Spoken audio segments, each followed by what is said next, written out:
Olá, meu amigo, minha amiga, todos bem? Tudo certinho? Bom, vamos continuar aqui então com o estudo bíblico adventista, né? Lembrando que eu não vou entrar nos detalhes de cada doutrina, porque como eu já disse lá na entrada dessa série, no meu canal, por exemplo, nós vamos falar sobre a Trindade hoje aqui, certo? Eu não vou me aprofundar no conceito da Trindade. O que nós vamos propor aqui é a doutrina da Trindade dentro do Adventismo e no que se baseia, biblicamente falando, historicamente falando, para dar suporte a esta doutrina dentro da denominação. Também lembrando que não é para tirar a sua fé na doutrina da tua denominação, não é mesmo. É só mais uma maneira de você ver como a Bíblia apresenta e como a história do Adventismo apresenta esta doutrina. Tá certo? Então, lá naquele estudo bíblico, né, como eu disse, existe uma abertura, né, existe um comentário sobre cada doutrina. E sobre a doutrina da Trindade, diz assim: há um só Deus, Pai, Filho e Espírito Santo, uma unidade de pessoas coeternas. Deus é imortal, onipotente, onisciente e onipresente. Ele é infinito e ultrapassa a compreensão humana, mas é conhecido pela sua autorrevelação. Ele é digno de eterno louvor, adoração e serviço por toda a criação. Agora, nós vamos entrar nas passagens bíblicas deste estudo adventista, né? Onde aquele ministrador de estudo, ele apresenta para aquele candidato ao batismo sobre as doutrinas que a igreja adventista defende como verdade escriturística, verdade bíblica. Vamos às passagens, diz assim. Deuteronômio capítulo 6, verso 4, diz assim, vamos lá. Ouve Israel, o Senhor nosso Deus é o único Senhor. Bom, nesta passagem está absolutamente correto, é um único Deus, já quebrando a abertura que nós acabamos de ler, dizendo que existem três deuses, Pai, Filho, Espírito Santo e tudo mais, certo? Então aqui está correto. Uma outra passagem do estudo bíblico que eles pedem para nós lermos é Mateus capítulo 28, verso 19, que diz assim, vamos lá. Portanto, ide e fazei discípulos de todas as nações, batizando-os em nome do Pai, e do Filho, e do Espírito Santo. Meu irmão, qualquer pesquisador leigo sabe que este verso é acréscimo. Na Bíblia de Jerusalém é dada a informação que este verso foi acrescido em um dos primeiros concílios. Vamos ver, vamos dar uma lida no que está escrito neste rodapé. A mais recente edição da Bíblia de Jerusalém, nova edição revista e ampliada, lançada em agosto de 2002 pela Igreja Católica, em nota de rodapé, a Mateus capítulo 28, 19, admite que a frase batizando-os em nome do Pai, do Filho e do Espírito Santo tenha sido acrescentada posteriormente ao livro de Mateus. Diz assim, abre aspas, é possível que em sua forma precisa, essa forma reflita influência do uso litúrgico posteriormente fixado na comunidade primitiva. Sabe-se que o livro de Atos fala em batizar em nome de Jesus. Mais tarde, deve-se ter se estabelecido a associação do batizado às três pessoas da Trindade. Fecha aspas. Vamos também ler Mateus, capítulo 28, versos 18 a 20, lá no Evangelho em hebraico. Vamos ver como está escrito? Está escrito assim. Jesus, aproximando-se deles, disse-lhes, toda a autoridade me foi dada no céu e na terra. Ide, ensinai-os a observar todas as coisas que vos ordenei para sempre. O cardeal católico Joseph Ratzinger, a edição de 1968, no seu livro Introdução ao Cristianismo, por ele mesmo, na página 82 e 83, diz assim. Ele faz essa afirmação sobre a origem do texto trinitário principal de Mateus 28, 19, de uma maneira bem clara. Vamos lá, abre aspas. A forma básica da nossa profissão da fé, lá em Mateus 28, 19, tomou forma ao longo dos séculos II e III em conexão com a cerimônia de batismo. Até agora, como do seu lugar de origem está em prática, o texto de Mateus 28:19 veio da cidade de Roma. Fecha aspas.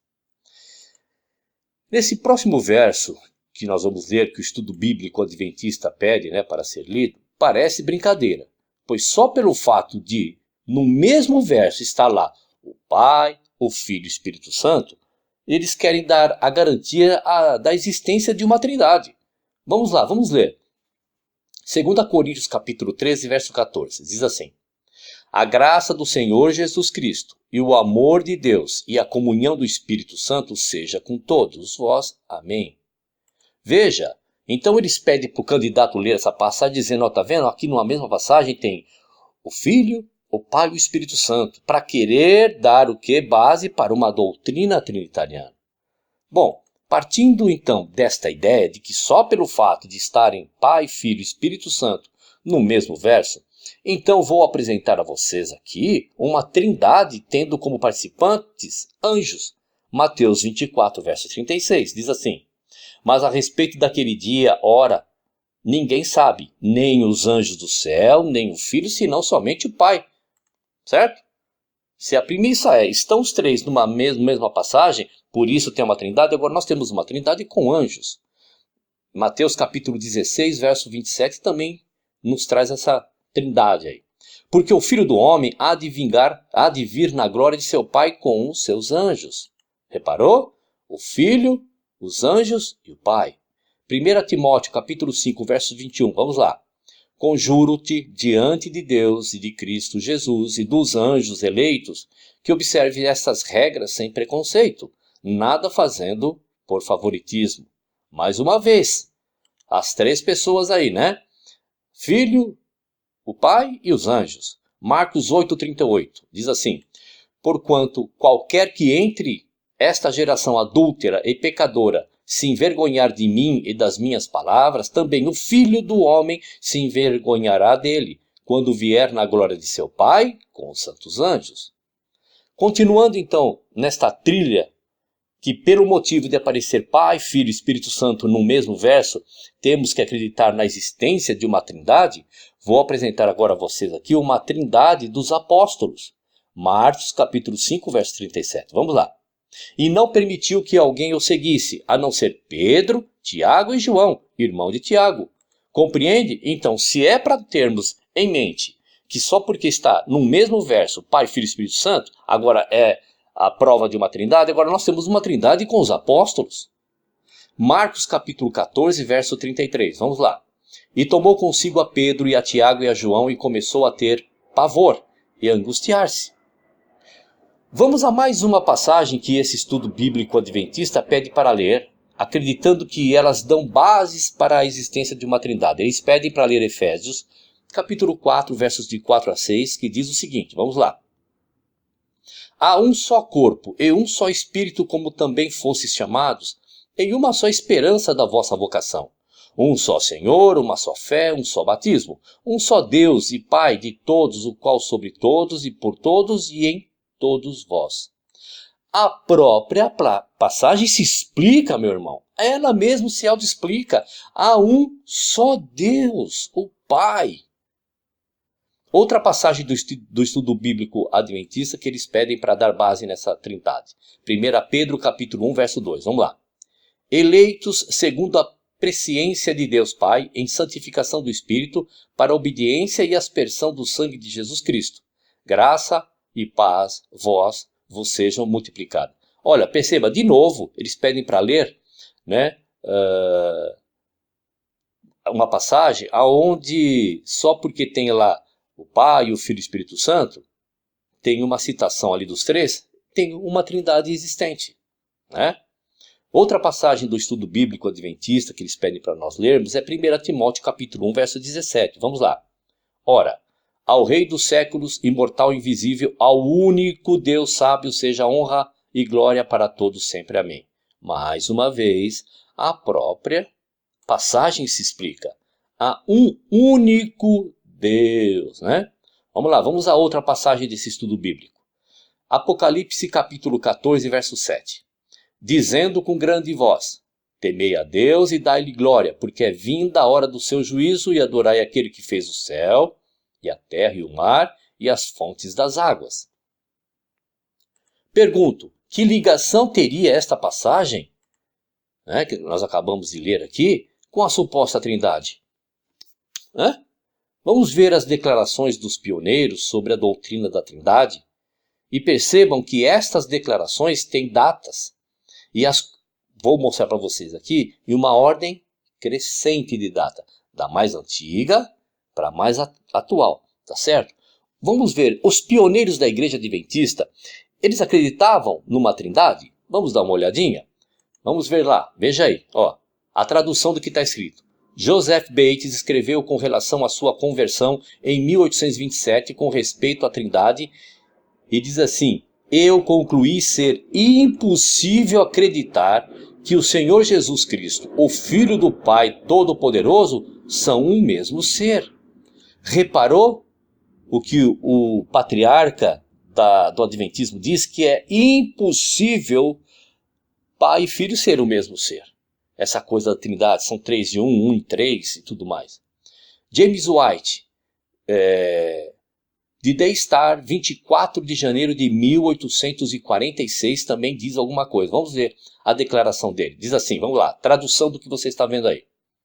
A forma espiritualista pela qual negam a Deus como o único Senhor e Jesus Cristo está numa primeira posição, igual a Deus, constitui o antigo credo trinitariano fora das Escrituras, que Jesus é Deus eterno.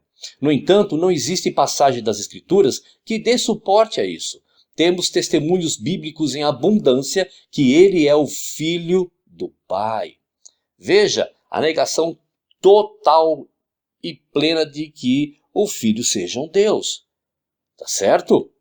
J.N. Andrews, em Advent Review de 5 de agosto de 1852, diz assim, tradução aí do que você está vendo. Está tão longe da verdade como a velha e absurda doutrina trinitariana, na qual diz que Jesus é verdadeiramente o Deus eterno. James White, 12 de setembro de 1854, na Review Herald, volume 6, página 36. Diz assim, como erros fundamentais, podemos mencionar a falsificação do sábado que os protestantes trouxeram da Igreja Católica, o batismo por aspersão, a trindade, o estado consciente dos mortos e o castigo eterno. Você está conseguindo compreender, meu querido e amado irmão, amigo, amiga, adventista ou não, que os pioneiros adventistas, que é assim que eles são chamados, os grandes pioneiros, não acreditavam nessa tal doutrina da trindade. J.B. Frisbee, de Advent Review, Restaurando Rupturas, 4 de abril de 1854.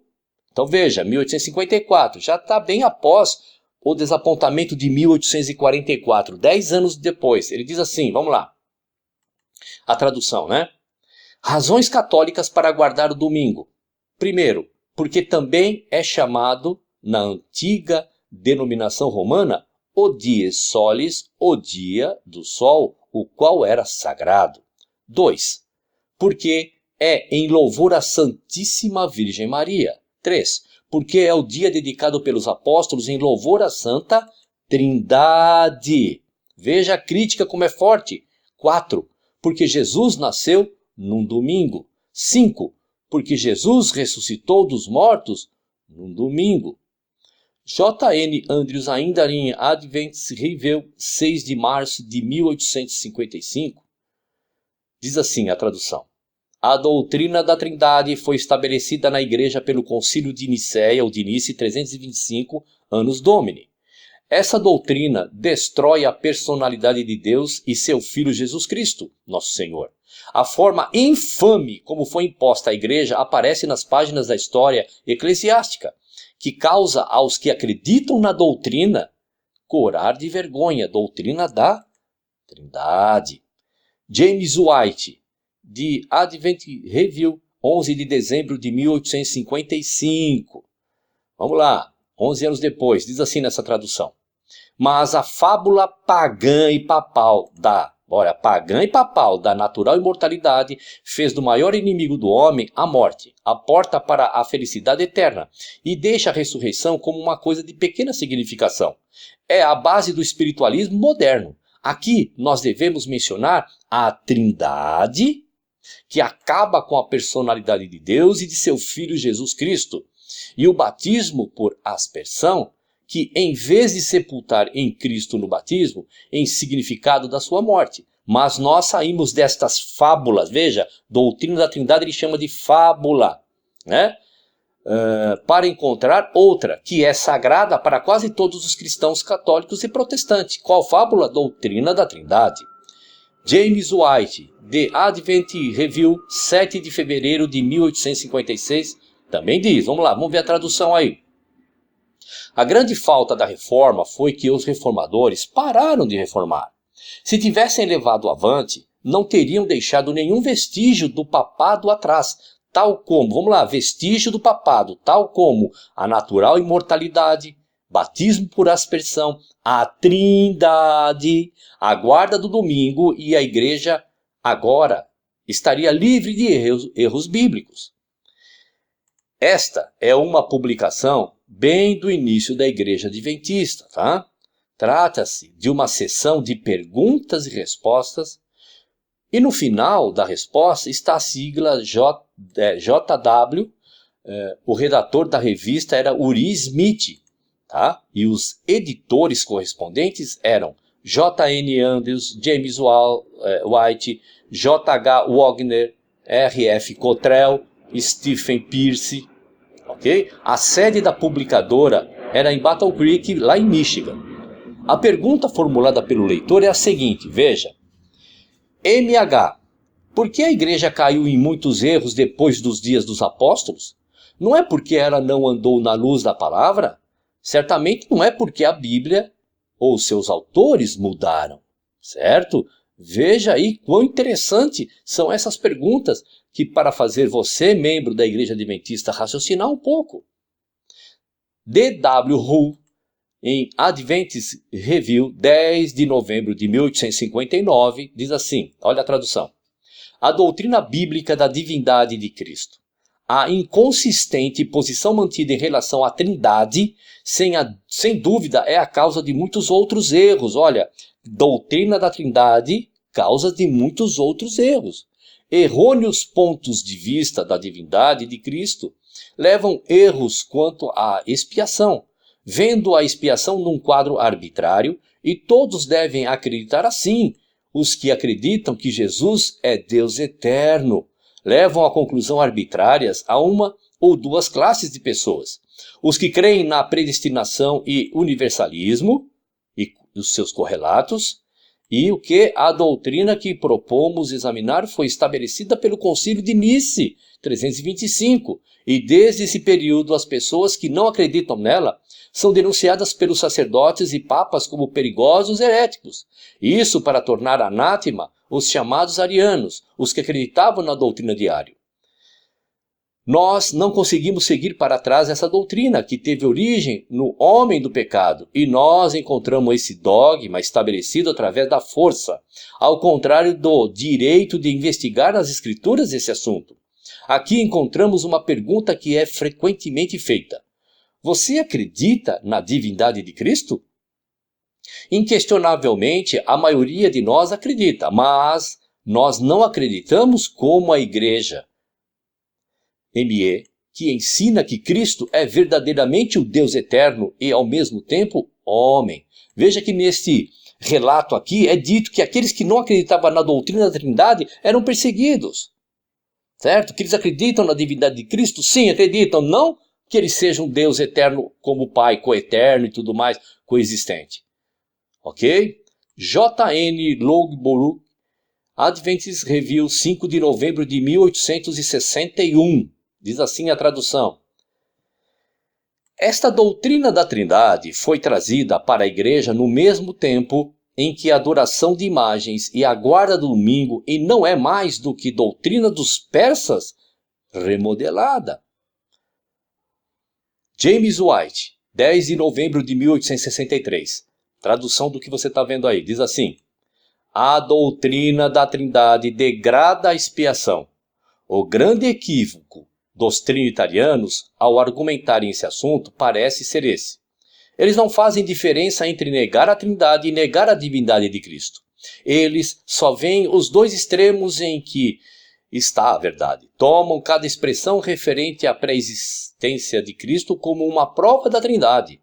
As Escrituras ensinam abundantemente a pré-existência de Cristo e a sua divindade, mas são inteiramente silenciosas quanto à Trindade. A declaração que o Divino Filho de Deus não morre está tão longe dos ensinamentos da Bíblia como as trevas da luz. Eu perguntaria aos trinitarianos: a qual das duas naturezas devemos a redenção? A resposta seria, obviamente, a natureza que morre e que derramou o seu sangue por nós, pela qual tivemos redenção pelo seu sangue. Então fica evidente que unicamente a natureza humana morre, e o nosso Redentor é unicamente humano. O Divino Filho de Deus não teve parte na nossa salvação, pela qual não morreu e nem sofreu. Eu estava certo quando disse que a doutrina da Trindade degrada a expiação, trazendo o sacrifício, o sangue pelo qual fomos comprados, para baixo num padrão de comprometimento. Estão conseguindo seguir aí, meus irmãos? Estão conseguindo perceber aí que você, adventista, que os seus pioneiros que a igreja tanto menciona, eles não acreditavam na Trindade, refutavam completamente. R.F. Cottrell, em Advent Review, 6 de julho de 1869 já, hein? Era redator da revista Adventista e escrevia a lição da escola sabatina. A tradução do que ele escreveu: sustentar a doutrina da Trindade não é mais que uma evidência da intoxicação pelo vinho que todas as nações beberam. O fato dessa ser uma das principais doutrinas, se não a principal, pela qual o bispo de Roma foi exaltado ao papado, não recomenda muito em seu favor. Isto deveria fazer alguém investigar por si mesmo, como quando os demônios fazem milagres para provar a imortalidade da alma. Se eu nunca duvidei antes da procedência diabólica da doutrina da Trindade, agora eu tenho que provar até o fundo. Olha só do que este pioneiro chamou a doutrina da Trindade: doutrina diabólica. Você deve estar assim de cabelos em pé, né? Assim, completamente espantado de tudo que eu estou passando para você, que a tua igreja nunca te falou, nunca mostrou esses escritos. Não é? James White ainda, em Advent Review, 6 de julho de 1869. Bom, James White foi o marido de Ellen White, você sabe, né? E 3 vezes presidente da Conferência Geral, então não é qualquer um, né? A tradução do que você está vendo aí é o seguinte: que uma pessoa seja 3 pessoas e que 3 pessoas sejam uma só pessoa é uma doutrina que nós podemos proclamar ser uma doutrina contrária à razão e ao senso comum. O que ele quer dizer aqui? Que aqueles que acreditam nessa doutrina, que 3 é 1, 1 é 3, numa linguagem bem educada, né, bem equilibrada, bem sensata, está dizendo o seguinte: está fora do senso comum, ou seja, você é um louco se você acreditar numa doutrina dessa. James White, marido de Ellen White. Uri Smith foi diretor das publicações adventistas por quase 50 anos.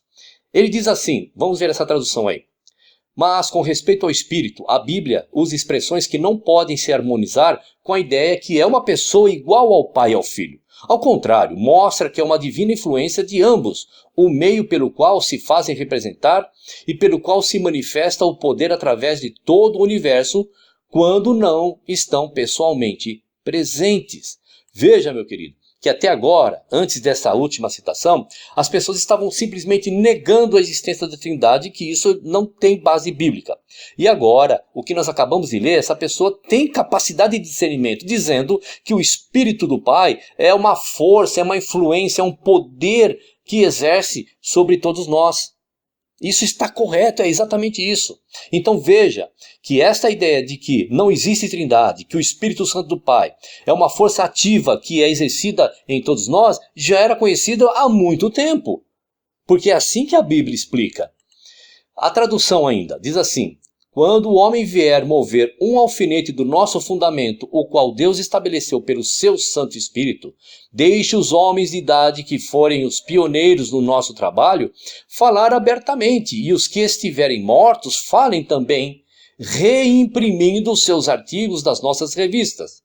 Juntemos os raios da divina luz que Deus tem dado, e como ele guiou o seu povo passo a passo no caminho da verdade. Esta verdade permanecerá pelo teste do tempo e da experiência. Isso foi escrito em 24 de maio de 1905, no manuscrito, volume 1, página 55. Quem disse isso? Ellen White, a sua profetisa, está dizendo o seguinte. Desculpe. Bom, não acreditamos na doutrina da Trindade. Se alguém vier com essas ideias para mudar os pilares da Igreja Adventista, do qual o próprio Pai estabeleceu, que os mortos falem novamente. Como que ela está dizendo isso? Reimprimindo os seus artigos. Está aí, ó. Eu reimprimi de uma maneira visual para você. Os seus pioneiros não acreditavam nesta doutrina. Vamos ao voto batismal, né? A mudança gradual que se processou dentro da Igreja Adventista com respeito à introdução da crença na doutrina da Trindade pode ser detectada, vista nas mudanças no voto batismal.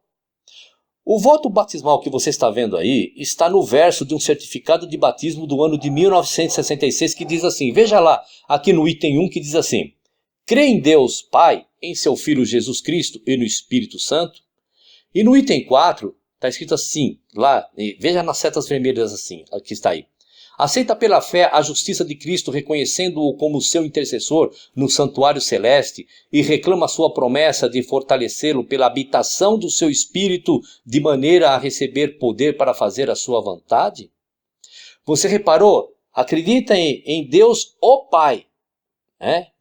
Ali está dizendo que só tem um Deus, o Pai. Aí vem o seu Filho, né, e o Espírito.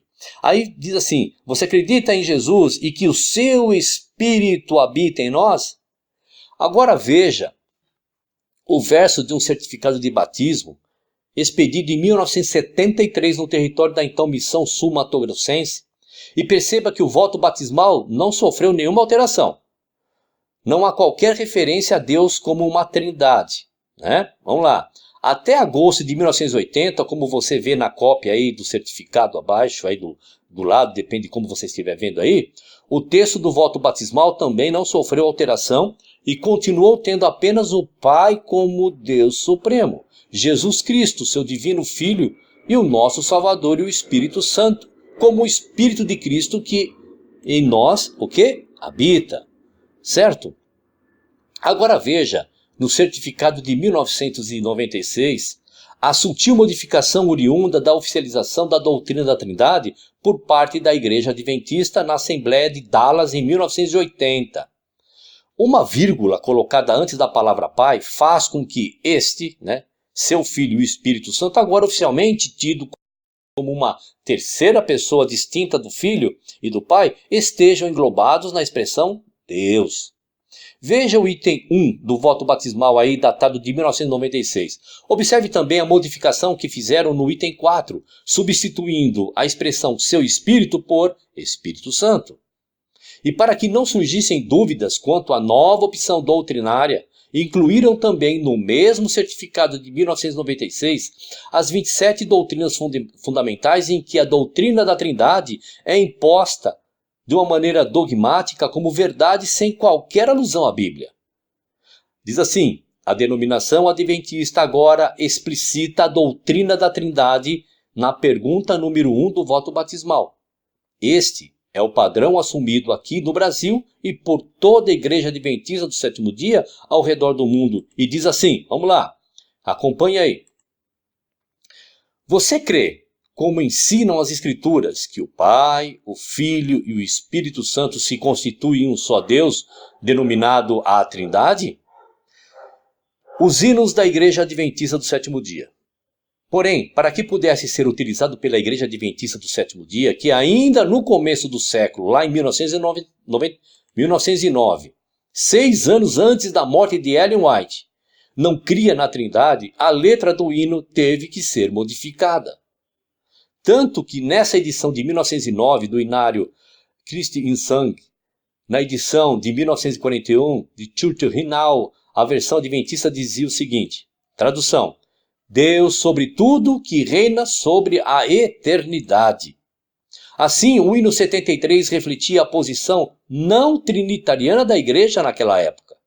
Agora, em 1985, por ocasião da edição do Adventist Hymnal, a letra do hino 73 retornou à sua forma original, refletindo agora o novo ponto de vista da Igreja Adventista do Sétimo Dia acerca da Trindade. Observe o título, veja, da primeira e quarta estrofes. Assim fica demonstrado que entre 1941 e 1985, ou entre 1941 e 1963, se considerarmos o segundo Cantai ao Senhor em português, a Igreja Adventista do Sétimo Dia deixou de ser não trinitariana e tornou-se trinitariana. Deus Pai e Deus Filho. Temas, então, agora do nosso próximo vídeo. Muito bem, legal que você veio até aqui. Você perceba que realmente não dá para dizer que a Igreja Adventista e seus pioneiros, na sua origem, na sua essência, né? Raiz, o Adventismo raiz, não eram trinitarianos. De jeito nenhum. Está a prova aí. Você viu. Você estiver com dúvida, anota as referências e procura ver se isso não é uma verdade. Tá certo? Então, no estudo número 2 da Igreja Adventista do Sétimo Dia, aonde fala da Trindade, nós vemos aqui que as passagens por si só derrubam esse entendimento de uma doutrina de três deuses, três deuses, e os seus pioneiros também não acreditavam, e o Cantai ao Senhor, o hinário da época, também não tinha isso. Tá certo? Muito bem, vai lá no nosso canal, como sempre, né? Compartilha, dê um like, se inscreva, acione o sininho, que quando continuar postando os vídeos aqui, você terá notícias, tá certo? Um abraço e até o próximo vídeo.